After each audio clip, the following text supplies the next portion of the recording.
নমস্কার, দেখছেন নিউজ 18 বাংলা। আপনাদের সঙ্গে রয়েছে আমি সোনিয়া। খবর দিনভর, আর খবর দিনভরের শুরুতেই নজর রাখবো গতকাল কি দেখা গেছিল। যুব ভারতীতে মেসি ইভেন্টে চরম বিশৃঙ্খলার ছবি দেখা গেছিল। মূল উদ্যোক্তা শতদ্রু দত্ত, তাকে গ্রেপ্তার করা হয়েছিল গতকালই। আজ আদালতে পেশ করা হয় এবং ইতিমধ্যে যে আপডেট আমরা পাচ্ছি, 14 দিনের পুলিশ হেফাজত শতদ্রু দত্তের। আরো ডিটেল আপডেট নেওয়ার চেষ্টা করব, কারণ যুব ভারতীতে যে ছবি ধরা পড়েছিল মেসি ইভেন্টে চরম বিশৃঙ্খলা, আয়োজক সংস্থা তারা কি করছিল, স্বাভাবিকভাবেই প্রশ্নগুলো উঠে আসছিল। অনুপের কাছ থেকে আরো ডিটেল জানতে পারবো, কারণ শতদ্রু দত্ত তাকে গতকালই গ্রেপ্তার করা হয়েছিল এবং আজ আদালত কি জানালো, 14 দিনের পুলিশ হেফাজতের কথা জানতে পারছি। কি আপডেট পাচ্ছ অনুপ?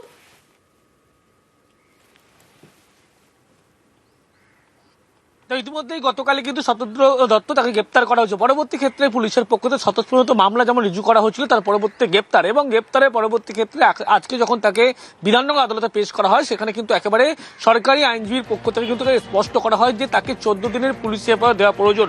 তার কারণ এই যে গোটা ঘটনা ঘটেছে, সরকারি সম্পত্তি নষ্ট থেকে শুরু করে গোটা যে ইভেন্টে কিন্তু একেবারে কারা কোথায় ছবি তুলবে এই গোটা পরিচালনা করে কিন্তু যারা ইভেন্টের দায়িত্ব থাকে তারা। কিন্তু তার যে অভিযুক্ত পক্ষের আইনজীবী অর্থাৎ শতদ্রু দত্তের আইনজীবী জানায় তারা একটি অর্গানাইজারের ব্যবস্থা করেছিল, শুধু ইভেন্ট করে। এবং সেক্ষেত্রে তিনি কিন্তু মেসিকে যখন নিয়ে এসেছিল, সেক্ষেত্রে মেসি যখন চলে যায় তারপরে তার কোনো কিন্তু এখানে তার কোনো ভূমিকা ছিল না। সরকারি সম্পত্তি নষ্ট থেকে শুরু করে কোনো রকম ভূমিকা তার ছিল না। সেক্ষেত্রে বলা হয় তার যাতে 14 দিনের যে পুলিশ হেফাজতে আবেদন করা হচ্ছে, সেই আবেদন যাতে কমিয়ে দেওয়া হয়। কিন্তু একেবারে সমস্ত কিছু শোনার পরে বিচারকের পক্ষ থেকে বলা হয় 14 দিনের পুলিশ হেফাজতের নির্দেশ দেওয়া হয়। কিন্তু দেখা যাচ্ছে যে তার আইনজীবীর পক্ষ থেকে যে 14 দিনের হেফাজতের যখন সরকারি আইনজীবী আবেদন জানাচ্ছে, কোনো রকম জামিনের আবেদন করা হয়নি। বলা হয় যাতে এই মেয়াদ যাতে কমিয়ে দেওয়া হয় পুলিশ হেফাজতের, এমনটা স্পষ্ট করা হয়। কিন্তু এই যে গোটা ঘটনা, সেই তিনি দায় যে এড়াতে পারেন না, এমনটা কিন্তু উল্লেখ করা হয়েছিল। কিন্তু অর্গানাইজার হিসাবে যখন কোনো অনুষ্ঠান বা কোনো কিছু হয়, সেক্ষেত্রে যে একেবারে তারা কার সঙ্গে ছবি তুলবে, যাকে নিয়ে আসবে, সেক্ষেত্রে প্রত্যেকটা বিষয় কিন্তু তাদের দায়িত্ব থাকে, এমনটা সরকারি আইনজীবী জানাচ্ছে। কিন্তু অন্যদিকে বলা হচ্ছে যে এই ঘটনার পরে যে বিশৃঙ্খলা পরিস্থিতি হচ্ছিল, তাকে কিন্তু ক্রীড়া জগৎ থেকে শুরু করে মেসি প্রত্যেকটা জায়গায় কিন্তু যে অভিযুক্ত পক্ষের আইনজীবী জানায় যে শতদ্রুর সম্মান নষ্ট হয়েছে, সেক্ষেত্রে তাকে যাতে বেশি দিনের পুলিশ হেফাজত না দেওয়া হয় গোটা বিষয়টা দেখার জন্য। কিন্তু আদালতে তোলার পরে বিচারক সবকিছু শোনার পরে কিন্তু ইতিমধ্যেই 14 দিনেরই পুলিশি হেফাজতের নির্দেশ দেয়। ইতিমধ্যেই নির্দেশ দেওয়ার পরবর্তী ক্ষেত্রে বিধাননগর দক্ষিণ থানায় যেহেতু স্বতঃস্ফূর্ত মামলা রুজু করেছিল পুলিশ, এবং সেই কারণে হেফাজতে নেওয়ার পরে ইতিমধ্যেই বিধাননগর দক্ষিণ থানায় তাকে রাখা হয়েছে। এবং আজকেও কিন্তু এক দফায় তাকে এই গোটা ঘটনা, যে ঘটনা তিনি ঘটিয়েছে বা যা অভিযোগ উঠছে, এই সমস্ত বিষয় নিয়ে কিন্তু তাকে জিজ্ঞাসাবাদ করা হবে, এমনটাই কিন্তু পুলিশের পক্ষ থেকে স্পষ্ট করা হচ্ছে। বেশ, সঙ্গে থাকো অনুপ। একটা অর্গানাইজারের যা অ্যাক্টিভিটি, সেটা ইভেন্ট ম্যানেজারের অ্যাক্টিভিটিস থেকে সম্পূর্ণ আলাদা। একজন মাস্টার ফুটবল প্লেয়ার, যেটা GOAT, তো ওনার কাছ থেকে যে জ্ঞানগুলো পাওয়ার কথা, সেইগুলো বাচ্চারা যাতে প্রপারলি পায়, তাই জন্য বাচ্চাদের সঙ্গে একটা সেশন ছিল। উনি ভিক্টিমাইজ হন, সার্কামস্ট্যান্সেস এর উপরে ভিক্টিমাইজ হন, কারণ যে ভ্যান্ডালিজমটা হয়েছে তার সঙ্গে ওনার কোনো রকম ভাবেই সম্পর্ক নেই। ফেলিওর মানুষের টিকিট কাটার ফলে আমি চাইবো যে আমি একেবারে মেসির পাশে গিয়ে ছবি তুলতে পারি। যে সিকিউরিটি সেফটি রিজনগুলো নেওয়া হয় অর্গানাইজারদের তরফ থেকে, সেইগুলোকেও প্রায়োরিটি দেওয়া উচিত। তার জন্য এরকমভাবে চেয়ার ছুঁড়ে বা ভাঙচুর করে তাদের প্রতিবাদ দেখানো আমার মনে হয় না খুব একটা এক্সপেক্টেড একটা ঘটনা। লিওনেল মেসি হায়দ্রাবাদেও গেছেন এবং সেইখানেও তিনি তার কাজকর্ম করেছেন, কোনো সমস্যা হয়নি। জজ সাহেব যে ডাইরেকশনটা দিয়েছেন, তদন্ত 14 দিনের জন্য তদন্তের ডাইরেকশন দিয়েছেন।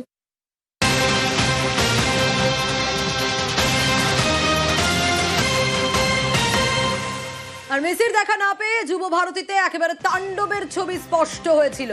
শতপ্রণোদিত মামলা রুজু পুলিশের। আগেই গ্রেপ্তার করা হয়েছে প্রধান উদ্যোক্তা শতদ্রু দত্তকে, তার 14 দিনের পুলিশ হেফাজত। আর এবার এই শতপ্রণোদিত মামলা রুজু নিয়ে বিধাননগর কমিশনারেট মামলা রুজু করেছে। কি আপডেট পাওয়া যাচ্ছে, অনুপ আরো ডিটেল জানাতে পারবে। অনুপ, গতকালই গ্রেপ্তার, আজ 14 দিনের পুলিশ হেফাজতের নির্দেশ আর শতপ্রণোদিত মামলা রুজু হয়েছে।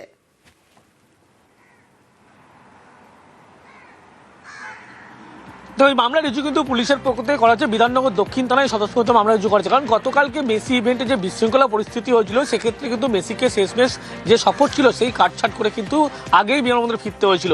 এবং তার পরবর্তী ক্ষেত্রে বিমানবন্দরে CRPF এর সহযোগিতা নিয়ে কিন্তু একেবারে শতদ্রু দত্ত তাকে গ্রেপ্তার করা হয়েছিল। প্রথমে আটক, তারপরে গ্রেপ্তার, এরপরেই স্বতঃস্ফূর্ত মামলা রুজু করা হয়।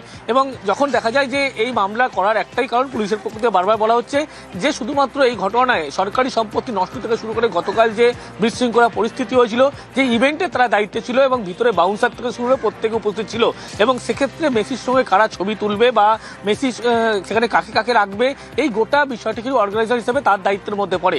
এক্ষেত্রে এই বিশৃঙ্খলা যে পরিস্থিতি হয়েছিল যার ফলে মাঠের মধ্যে ধুন্ধুমার পরিস্থিতি এবং চেয়ার ভাঙচুর থেকে শুরু করে সরকারি সম্পত্তি নষ্ট, পুলিশ কনস্টেবল থেকে শুরু করে পুলিশের উচ্চপদস্থ আধিকারিক তারা আহতর ঘটনা, এই প্রত্যেকটি বিষয় কিন্তু একেবারে তাকে এই একাধিক ধারায় মামলা বিএনএস অ্যাক্টে করা হয়। এর পরবর্তী ক্ষেত্রে দেখা যায় যে তাকে গ্রেপ্তার করার পরে কিন্তু তাকে বিধাননগর দক্ষিণ থানায় নিয়ে আসা হয় এবং এয়ারপোর্ট থেকে গ্রেপ্তার করা হলেও দীর্ঘক্ষণ জিজ্ঞাসাবাদ করা হয়।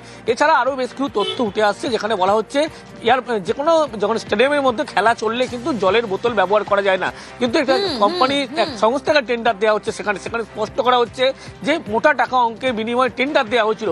এই সমস্ত যাবতীয় বিষয় পাওয়ার খোঁজ খবর বা তথ্য পাওয়ার পরেই একাধিক ধারায় বিএনএস অ্যাক্টে কিন্তু অভিযুক্তের বিরুদ্ধে মামলা করে এবং আজকে তাকে কিন্তু পুলিশি হেফাজতে ইতিমধ্যে আদালতে তোলার পরে পুলিশি হেফাজতে নিয়ে কিন্তু এই সমস্ত একাধিক বিষয় নিয়ে পুলিশের পক্ষ থেকে জিজ্ঞাসাবাদ করা হবে বলে এমনটাই পুলিশের পক্ষ থেকে স্পষ্ট করা হচ্ছে। অবশ্যই নজর থাকবে অনুপ।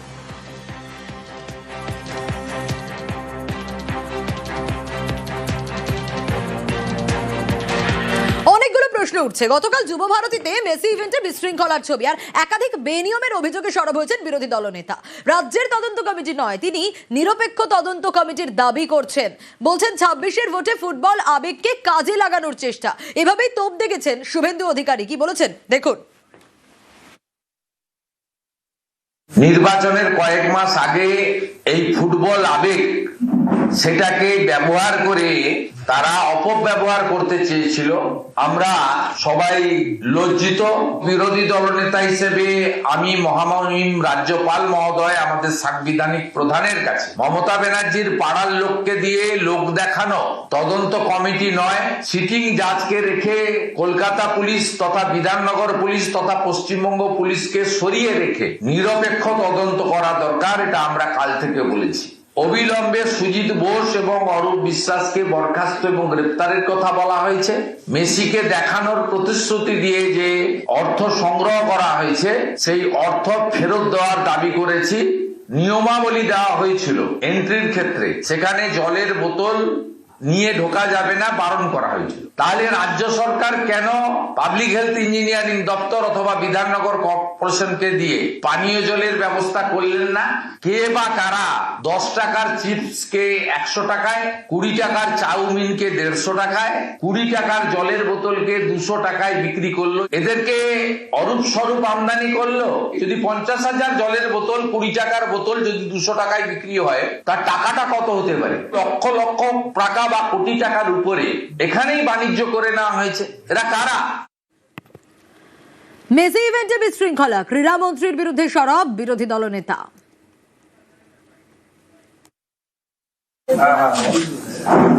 এদের লজ্জা লাগা উচিত। হায়দ্রাবাদের কাছ থেকে অন্যদের কাছ থেকে শেখা। কোলে পাঁজা করে রেখেছিস। এটাকে শুধু বরখাস্ত নয়, এটাকে জেলে পড়েনি কেন এখনো? ওটা ক্রীড়ামন্ত্রী গেল, ওটা ক্রীড়ামন্ত্রীর ভাই, পরিবার, সপরিবার। শুভেন্দু অধিকারীর বক্তব্য শুনছিলাম বিরোধী দলনেতার। ইতিমধ্যে যোগাযোগ করতে পেরেছি তৃণমূল নেতা অরূপ চক্রবর্তী রয়েছেন আমার সঙ্গে। নিউজ 18 বাংলায় আপনাকে স্বাগত জানাবো। স্টুডিও থেকে সোনিয়া কথা বলছি আপনার সঙ্গে। বিরোধী দলনেতা বেনিয়মের অভিযোগ করছেন, বলছেন রাজ্যের তদন্ত কমিটি নয়, নিরপেক্ষ তদন্ত কমিটির দাবি জানাচ্ছেন। বলছেন 26-এর ভোটে ফুটবল আবেগকে কাজে লাগানোর চেষ্টা করছেন আপনারা। এভাবেও তোপ দেখেছেন আর ক্রীড়ামন্ত্রীর বিরুদ্ধেও সরব হয়েছেন। কি বলবেন? প্রথম কথা, ক্রীড়ামন্ত্রী এই অনুষ্ঠানের আয়োজকই ছিলেন না। ক্রীড়ামন্ত্রী সেখানে পদাধিকার বলে আমন্ত্রিত ছিলেন না। অনুষ্ঠানের আয়োজক একটি বেসরকারি সংস্থা, যাদের বিরুদ্ধে ইতিমধ্যেই ব্যবস্থা গ্রহণ করা হয়েছে এবং 14 দিনের রিমান্ড তাদের এগেনস্টে দাবি করা হয়েছে আদালত। শুভেন্দু অধিকারী আগে এই প্রশ্নের জবাব দিক। ক্রীড়ামন্ত্রী তো পদাধিকার বলে সেদিনকে গতকালকে স্টেডিয়ামে উপস্থিত ছিলেন। তো শুভেন্দু অধিকারী নয়নের মণি ময়নার বিধায়ক বিজেপি নেতা অশোক দিন্দা কোন পদাধিকার বলে পরিবার সহ লিওনেল মেসির সাথে হাত মিলিয়ে সেলফি তুললেন? সেই প্রশ্নের উত্তর কি শুভেন্দু অধিকারী দেবেন? ওনারই জেলা পূর্ব মেদিনীপুর, ওনার প্রিয় মানুষ, ওনার কাছের বিধায়ক ময়নার বিধায়ক অশোক দিন্দা। শুভেন্দু অধিকারী কি এই প্রশ্নের উত্তর দেবেন? গতকালকে যে ঘটনা ঘটেছে সেটা ক্রীড়াপ্রেমী হিসেবে আমাদের সকলের খারাপ লাগা আছে। মুখ্যমন্ত্রী নিজে টুইট করে লিওনেল মেসির কাছে, কলকাতার ক্রীড়ামোদী দর্শকের কাছে দুঃখ প্রকাশ করেছেন। কিন্তু শুভেন্দু অধিকারীর দলকে তো আমরা দেখলাম স্টেডিয়াম ভাঙচুর করার সময় গেরুয়া ঝান্ডা নিয়ে জয় শ্রীরাম স্লোগান। লিওনেল মেসি কি সল্টলেক স্টেডিয়ামে গীতা পাঠের অনুষ্ঠানে এসেছিলেন নাকি? তাহলে গেরুয়া ঝান্ডা কি করছিল? কারা মাঠে গেরুয়া ঝান্ডা নিয়ে এসছে পরিকল্পিতভাবে? জয় শ্রীরাম স্লোগান, ধর্মীয় স্লোগান রাজনৈতিকভাবে ব্যবহার হচ্ছে, তাই বলে স্টেডিয়ামের মধ্যে। এর থেকেই বোঝা যায় যে লার্জার কনস্পিরেসি ছিল। আর উনি তো বলছেন বাইরের এজেন্সি দিয়ে তদন্ত, সে তো আরজি করার সময় গল্প দিয়েছিলেন যে আখতার আলীকে ভগবান বানিয়েছিলেন। আপনার সিবিআই চার্জশিট দিয়ে প্রমাণ করেছে যে দুর্নীতিটা আসলে আখতার আলী করেছিলেন। রাজ্য সরকারের স্বাস্থ্য দপ্তর সঠিকভাবে কাজ করছিল, দুর্নীতিগ্রস্তরা দুর্নীতি করতে পারছিল না বলে আরজিকর একটা ঘটনাকে কেন্দ্র করে সামনে এসেছিল আপনাদের নেক্সাস গুলো। এক্ষেত্রেও সামনে আসবে। কিন্তু এই ঘটনা নিশ্চিতভাবে বাংলার ক্রীড়াপ্রেমী মানুষের কাছে একটা খারাপ লাগা, যে মেসিকে আজকে ব্রাজিল, ইস্ট বেঙ্গল, আর্জেন্টিনার বাইরে উঠতে উঠে মেসি সকলের কাছে ফুটবলের আইকন। আমি নিজে ব্রাজিলের সাপোর্টার, আমিও মেসির ভক্ত। যে ইস্ট বেঙ্গলের সাপোর্টার সেও মেসির ভক্ত, যে মোহনবাগানের সাপোর্টার সেও মেসির ভক্ত। মানুষ মেসিকে ভালো করে দেখা থেকে বঞ্চিত হয়েছে, নিশ্চয়ই চোখে বিচ্যুতি রয়েছে। তদন্ত কমিটি মুখ্যমন্ত্রী গঠন করেছেন, তাতে এত গাত্রগাঁও হচ্ছে কেন? কারণ তদন্ত কমিটির রিপোর্টে যদি বাকিদের সাথে অশোক দিনদার নামটাও বেরিয়ে আসে, সেই জন্যই কি ধামাচাপা দেওয়ার জন্য এই তড়িঘড়ি সাংবাদিক বৈঠক? অরূপদা, পাশাপাশি উনি বলছেন যে 26-এর ভোটে ফুটবল আবেগকে কাজে লাগানোর চেষ্টা করছেন আপনারা। না, 26-এর ভোটে ওই বাংলা আসলে 21 আর 24 দুবারই তো ফুটবলে কিক মারার মতো করে বলেছে খেলা হবে। 26-এ তো আবার খেলা হবে। সেই খেলাটা রাজনৈতিক ভাবে উন্নয়নের খেলা। স্বাভাবিকভাবেই তার মানে শুভেন্দু অধিকারী প্রমাণ করলেন যাতে ফুটবল ইভেন্টটা যদি বাংলায় সফলভাবে হয়ে যেত তাহলে নিশ্চিতভাবে আরো ব্যাকফুটে পড়তেন। তার জন্যই কি পরিকল্পিতভাবে বিজেপির ক্যাডার বাহিনীকে ঢোকানো হয়েছিল জয় শ্রীরাম স্লোগান দিয়ে গেরুয়া পতাকা হাতে ভাঙচুর করানোর জন্য। এজেন্সি কি এই বিষয়টা তদন্ত করবে? শুভেন্দু অধিকারী কাছে প্রস্তুত হয়েছে। ধন্যবাদ জানাবো আপনাকে।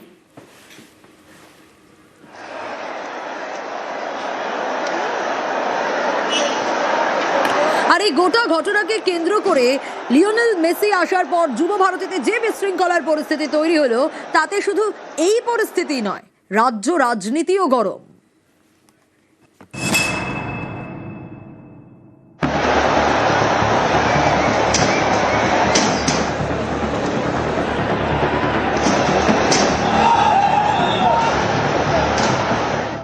লিওনেল মেসির অনুষ্ঠানে নজিরবিহীন বিশৃঙ্খলা, ভাঙচুর, আগুন, রণক্ষেত্র যুব ভারতী। স্টেডিয়ামের অশান্তিতে ঢুকে পড়ল রাজনীতির রঙও। শনিবার যুব ভারতীর অন্দরে যখন ভাঙচুর চলছে তখন দেখা গেল এই গেরুয়া পতাকা, যা নিয়ে শুরু হয়েছে রাজনৈতিক চাপানুতোর।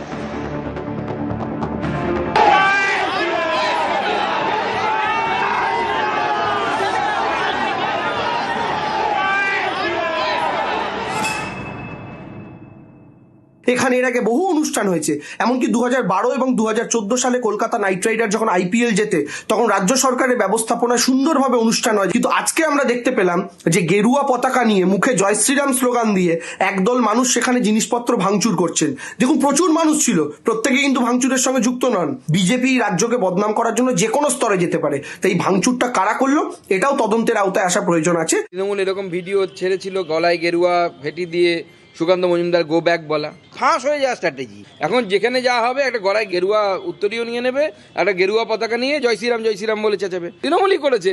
যদি জয় শ্রীরাম স্লোগানই দেওয়ার ছিল, ঘটনা ঘটার পর কেন জয় শ্রীরাম স্লোগান দিচ্ছে? পুরোটাই প্ল্যান করে করা। এবং যদি সঠিকভাবে তদন্ত দেয় কোনো নিরপেক্ষ সংস্থাকে, সুজিত বসু আর অরূপ বিশ্বাস এই দুজনের ফোন ট্র্যাক করলেই পেয়ে যাবে কি কার নির্দেশ হয়েছে, কখন নির্দেশ দেওয়া হয়েছে, কে করেছে। যুব ভারতীতে বিশৃঙ্খলায় কড়া অবস্থান নিয়েছে রাজ্য প্রশাসন। গ্রেফতার করা হয়েছে অনুষ্ঠানের মূল উদ্যোক্তা শতদ্রু দত্তকে। টিকিটের টাকা ফেরত দেওয়ার নির্দেশ দিয়েছে পুলিশ। তাতেও অবশ্য রাজনীতির উত্তাপ কমেনি।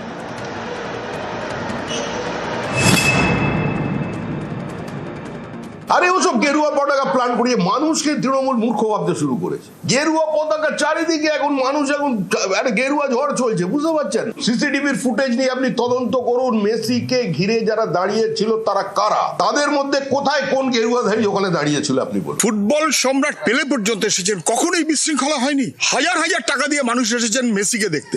সেইখানে মেসিকে দেখতে দেবে না, দেখতে পাবে না, নেতাদের দেখতে হবে। মানুষ কেন পছন্দ করবে?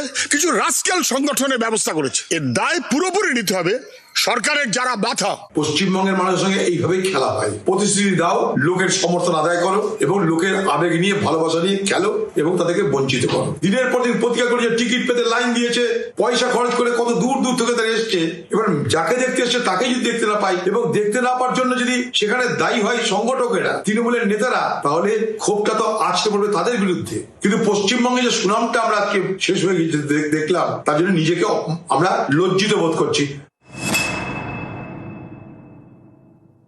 এটি সম্পূর্ণ একটি বেসরকারি অর্গানাইজারের উদ্যোগে এই মেসির বিষয়টা ছিল এবং তারা সমস্ত আয়োজন এবং কোথায় কি হবে না হবে তারা করেছেন। এটার সঙ্গে রাজ্য সরকার কোনোভাবেই উদ্যোক্তা নন। মাননীয় ক্রীড়ামন্ত্রী অরূপ বিশ্বাস তার ওখানে থাকাটা স্বাভাবিক ছিল। এর আগের বার 2011 সালে মেসি তো খেলেছিলেন মাঠে, কোনো বিশৃঙ্খলা তো হয়নি। নিউজ 18 বাংলা। আর যুব ভারতীতে সরজমিনে 3 সদস্যের তদন্ত কমিটি, মাঠের ভিডিওগ্রাফি তদন্ত কমিটির। গতকাল যুব ভারতীতে মেসি ইভেন্টে বেনজির বিশৃঙ্খলার ছবি দেখা যায়। আর যুব ভারতীতে মুখ্যমন্ত্রীর গড়ে দেওয়া যে তদন্ত কমিটি, সেই তদন্ত কমিটির 3 সদস্য তারা পৌঁছে গিয়েছিলেন যুব ভারতী ক্রীড়াঙ্গনে। মুখ্য সচিব, স্বরাষ্ট্র সচিব আর তদন্ত কমিটির নেতৃত্বে অবসরপ্রাপ্ত বিচারপতি অসীম কুমার রায়। আরো ডিটেল আপডেট নেওয়ার চেষ্টা করব, কারণ যে তদন্ত কমিটি মুখ্যমন্ত্রী গঠন করে দিয়েছিলেন সেই তদন্ত কমিটির যে সদস্যরা 3 সদস্য তারা যুব ভারতীতে সরজমিনে গিয়েছিলেন। তারপর কি হলো রনক?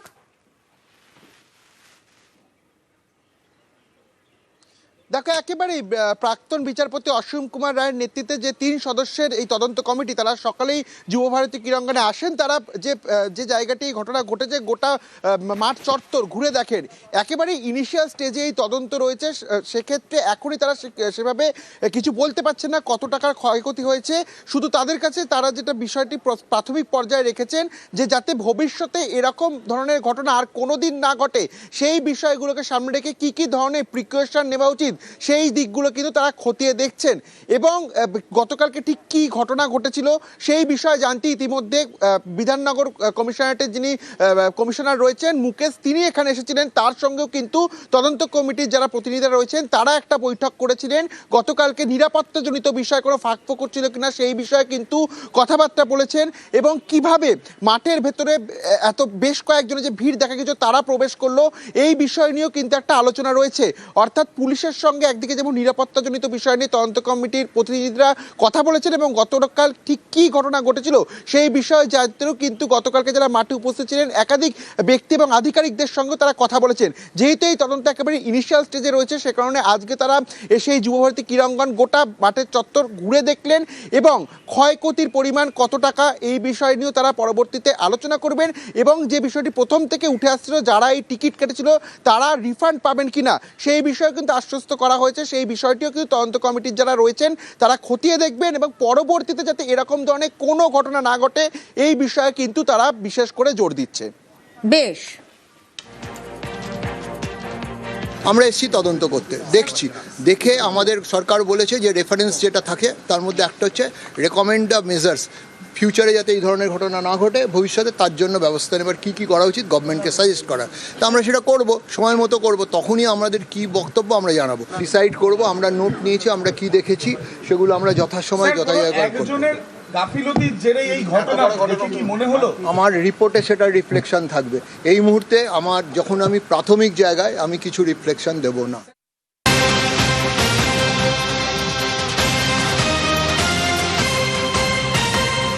আর যুব ভারতের বিশৃঙ্খলায় কেন্দ্রকে রিপোর্ট রাজ্যপাল সিভি আনন্দ বোসের।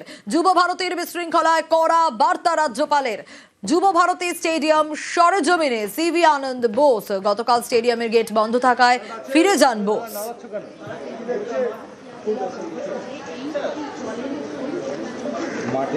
A judicial inquiry into the matter.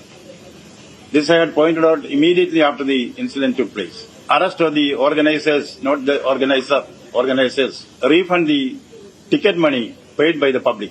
Immediately freeze the account of the organizer. That is for the future.